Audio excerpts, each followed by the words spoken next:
Namaste, Shri Gurubhyo Namaha. In terms of the timing, today is the autumn equinox, which is a kind of sacred day, because it's the day when all the earth has the same sunrise and sunset. The days are equal, whether it's at the North Pole or at the equator. Equal for their position. So that is going on today. And in terms of the Indian calendar, this is, again, it's the season where all the deities come out one way or the other. This is said to be Radha Ashtami, where Radha of Radha Krishna, Krishna's consort, comes into manifestation. So what we're going to begin with this morning is one of our main mantras that we use a lot. And on your mantra sadhana page, it is at the bottom. Paramjyoti mantra to the Supreme Light. So I'm going to explain it, and then we will and repeat it, and then we will do it. And it's curious, many people think that mantras don't have meanings, but actually mantras have more meanings. That's part of the problem. They have so many levels of meaning that you can't put them into just a dictionary meaning like you can a word. And if we go even into yoga, people don't realize that the main practice of yoga is mantra. In fact, yoga is essentially mantra. Let me explain. We will be relying on the Yoga Sutras and related teachings for our explanation of yoga. Now, in Yoga Sutras, in the first part, they mention that Ishvara, which is the cosmic intelligence governing the universe, is the Adiguru, the original guru of yoga. Ishvara is more commonly a name of Shiva. There's Ishvara, Maheshvara, Parameshvara, but it can also be applied to other deities. And Ishvara Shakti, power of Ishvara, or Ishwari, is then associated with Yoga Shakti and Devi, Shiva's consort, all of that.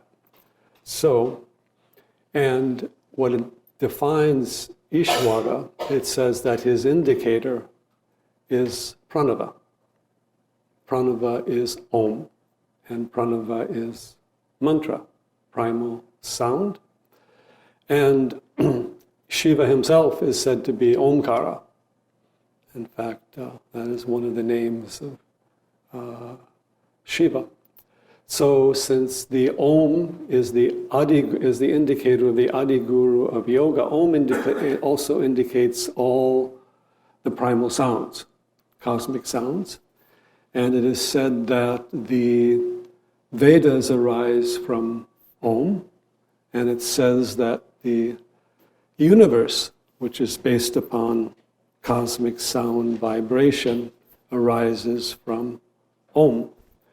And in the history of Patanjali, Patanjali was also a grammarian, but that's a misleading term, because what Sanskrit grammar does is explains how all sounds, words, language, cosmic vibration arises from pranava or Om. Pranava is, again, the primordial sound vibration, and that is the vibration that pervades space, all of space.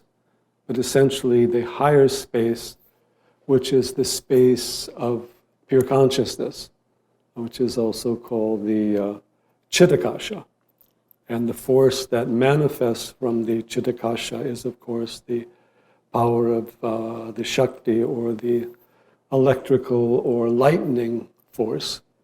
And the Shakti is also said to be Vak Shakti, or the power of sound or speech, or again, cosmic vibration.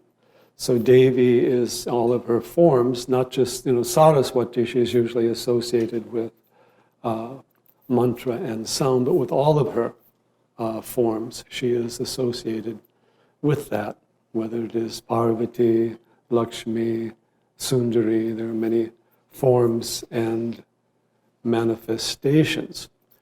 And then later, I think in the same section, Patanjali says that, of course, the goal of yoga is samadhi. We'll talk about that in a minute. But he states that the easiest way to enter into samadhi is to surrender or become receptive to Ishvara, or Ishvara Shakti, which is again connecting us back to that primordial sound vibration. So essentially then, it's inherent in the yoga tradition that mantra is the foundation of yoga and the limbs of yoga. Sometimes we say the mantra is like an asana for the mind. It's also a way of clearing the mind. For example, mantra is the foundation of Yamas and Niyamas. We'll talk about that in another context. And mantra is the foundation of what we call the antar yoga, the inner yoga, which is the last three limbs of yoga as dharana, dhyana, and samadhi, because mantra is the main way of focusing the mind. So that puts yoga in a slightly different context, but it also indicates a kind of a mantric approach to whatever it is that we do. So this particular mantra is called Paramjyoti, which means the supreme light. It begins with of course, the ultimate primordial sound, which is Om. And Om is connected to Shiva, said to be the ultimate sound, and to hold all the other sounds or vibratory energies within it.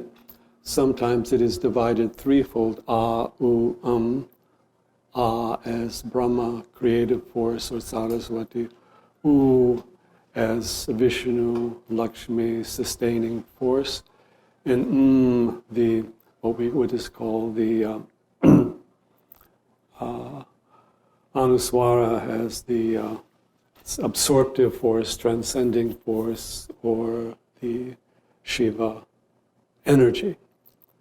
Second, because an Om often comes first in any mantra sadhana, because it connects you to the cosmic sound, it clears the mind, and it also connects you to the cosmic prana. So that's why so many of these mantras begin with Om. Second mantra here is Hrim, which we can spell phonetically H-R-E-E-M. We always have this problem because Sanskrit letters do not have simple equivalent of English letters. And for those that bothers you, neither does Chinese, neither does Spanish, neither does French. That's just, letters. And in English is a polyglot language, so even one letter like A or even C can have so many different pronunciations based upon the context in which it is used. Hrim, see, in Sanskrit, each sound has a certain meaning. Ha is the sound of space. Ha is the sound of prana. And even Ha can be the sound of Shiva again, because he is space, he is prana. And then the Ra sound, Ra is Agni, fire, or light, Om, Ram, the Manipura chakra, which relates to fire and light. E, as a vowel, is connected to the Shakti energy. That's why most of these Shakti mantras have E. Hrim, Shrim, Klim, Krim. E is the power of focus, concentration, seeing, and gives you that, it connects to what we call the lightning force. Generally speaking, Shakti is called Vidyut or lightning, but it doesn't mean lightning just in the mundane sense. It means every form of electrical energy. And there's ultimately an electrical energy that pervades space. And the space of consciousness has its own energy. Even Kundalini Shakti is a manifestation of that. So when they talk about terms like fire, lightning, sun, they're not talking just about the purely physical energies that we tend to associate with them. So Hrim, all these mantras end with the sound because that is the sound of absorption and internalization, quiescence, dissolution. So that is said to be Devi Pranava, Hrim. That is her primal sound, like Om is more Shiva. So it holds energy, and the interesting couple of things about it. One, it holds the energy of the sun. Hrim is the energy of the sun or the solar force. And in terms of the goddesses, it's usually associated, of course, with Durga, but also with Devi in general. And then it is also the sound of the heart. Heart is called Hridaya. So Hrim is the source mantra for Hridaya as the heart. But there, it relates to what we call the spiritual heart, not simply to the heart as a physical organ or the heart as an emotional energy. And in that regard, even if we study like the Yoga Sutras, they say that the origin of prana is in the heart. Origin of mind is in the heart. But again, that is the deeper level of heart energy. And in Upanishads and these related ancient teachings, Hridaya is the seat of Atma or Purusha, the higher self, the inner consciousness, the cosmic person. So a lot of meditation practices, in fact, Ramana Maharshi used to say that all you need to do is merge the mind back into the heart. There's nothing else is required. But that is that center of Atma, that center of Shakti. And it is not the heart center of the subtle body either. It is the heart is the origin of energies behind all the bodies and all the chakras, functioning actually more at a causal level. So Upanishads speak of Hridaya quite a lot. Also, Gita says that Krishna dwells in the hearts of all beings. That's the Hridaya that is mentioned there. So that is why, some of the reasons why the Hrim is such an important mantra. And you'll see in a number of these mantras we've given you, I'm trying to think here, most of them, a lot of them have the Hrim mantra there in any Devi or Shakti mantra. Hamsa, of course, is a mantra of prana or the breath. Ha and sa sounds govern the breath. Generally, so is inhalation, hum is exhalation, but there are variations based upon the sounds and the other vowels, combinations, the nostrils you breathe from. And Hamsa is said to be a bird. Sometimes the Hamsa is said to be the bird of the sun, and also then relates to the inner being or inner energy. Another name of the Atma is Aham, I, not the ordinary I am this is mine, but the I am that I am, or the pure vibration of the cosmic sound and the rising of the Hamsa. And of course now it's very interesting because actually they tend to relate Hamsa with a swan. But actually Hamsa was a solar bird, and in the Himalayas they're actually ducks, but the people, but they're beautiful birds that they often fly along the rivers, and they also can go up to the highest peak. Sometimes even Hamsa is the eagle or the falcon. So, Om Hrim Hamsa, and then the opposite of that is Soham, as Yogesh will share with you. Hamsa, Soham can also then be used for alternate breathing and balancing the breath, because the rule in yoga, you need a unitary mind and unitary prana for meditation. If your mind's caught in conflict and duality, you can't meditate. But if your prana is, same thing occurs, because mind and prana mirror each other. Mind is power of knowledge, and prana as the power of action. They call Jnana Shakti and Kriya Shakti. So these Hamsa Soham is also balancing the breath, the prana, the mind, and the sense of self-being. And then finally, you'll notice at the end of mantras, sometimes we have Namaha, and sometimes we have Swaha. There's some others too. But essentially, Swaha is for offering into the fire and energizing the fire of awareness, consciousness. And then Namaha is for surrender and devotion. So that is a brief explanation of the mantra.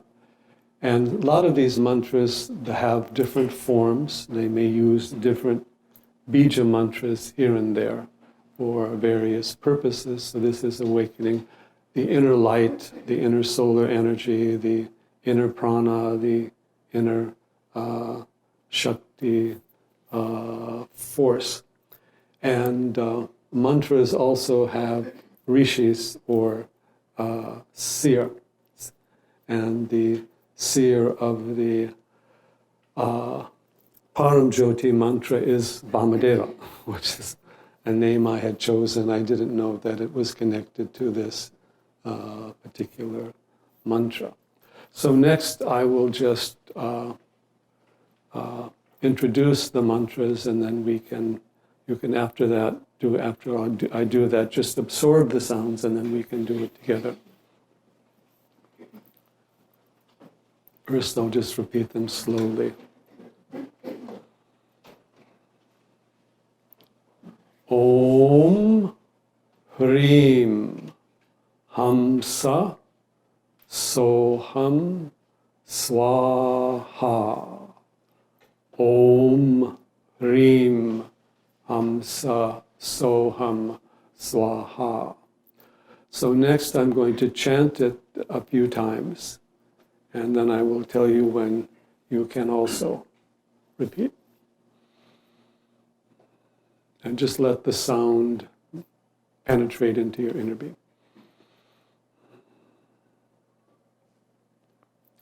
Om Hrim Hamsa Soham Swaha.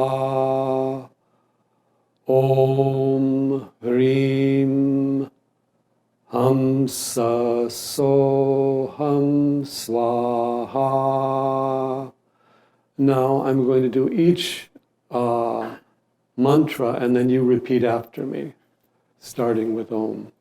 Om. Repeat.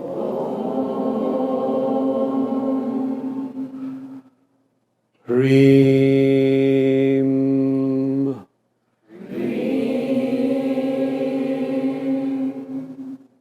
Hamsa. Soham. Swaha.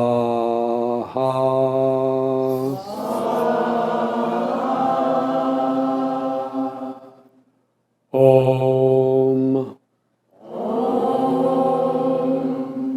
Hrim. Hamsa. Soham. Swaha.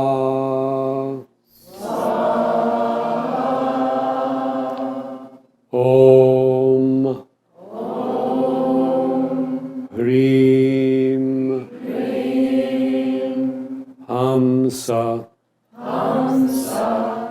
Soham. Swaha.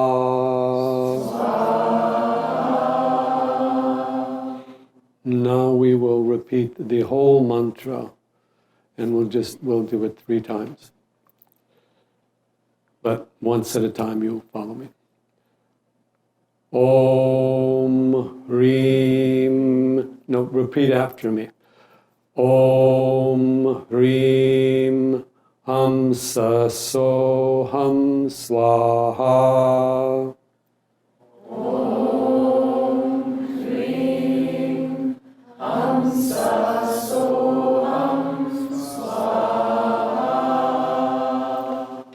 Om Hrim Hamsa Soham Swaha.